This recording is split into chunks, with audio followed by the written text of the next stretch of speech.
Motion ரொம்ப கடினமா இருக்கா? அதாவது மோஷன் போகும்போது ரொம்ப இறுக்கமா புழுக்கைகள் மாதிரி ஹார்டா இருக்கா உங்களுக்கு? சிரமமா இருக்கு. சில நேரங்கள்ல மோஷன் டைட்டா இருக்கும்போது பிளட் வர்ற மாதிரி கூட இருக்கும் சிலருக்கு.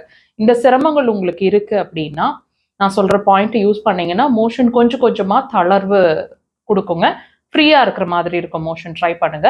லொகேஷன் சொல்லி தரேன் பாருங்க. கைகள உங்களோட இந்த மாதிரி எல் ஷேப்ல வச்சுக்கோங்க. ரொம்ப மேல கொண்டு போயிறக்கூடாது. லொகேஷன் மாறிடும். எக்ஸாக்ட்டா இந்த இடத்துல உங்க வயித்து மேல இருக்கிற மாதிரி வச்சுக்கோங்க. வச்சீங்கன்னா, உங்களோட க்ரீஸ் ஒண்ணு வரும். எல்போல க்ரீஸ் ஒண்ணு வரும். அந்த க்ரீஸ் எங்க முடியுதோ எக்ஸாக்ட்டா அங்க இருக்க உங்க பாயிண்ட். இந்த பாயிண்ட் நான் மார்க் பண்ணியிருக்கேன். இத நீங்க உங்களோட தம் வச்சுட்டு நீங்க பிரஷர்ஸ் குடுக்கலாம். அல்லது ஆள்காட்டி விரல் வச்சுட்டும் நீங்க பிரஷர்ஸ் குடுக்கலாம். கொஞ்சம் சதைப்பற்று இருக்கிற இடம்ன்றதுனால கொஞ்சம் டீப்பா இருக்கும் அந்த பாயிண்ட். டீப்பா பிரஷர்ஸ் கொடுங்க. வலிக்கட்டும். உங்களோட அந்த வலிய உணருங்க. 3 to மேக்ஸ்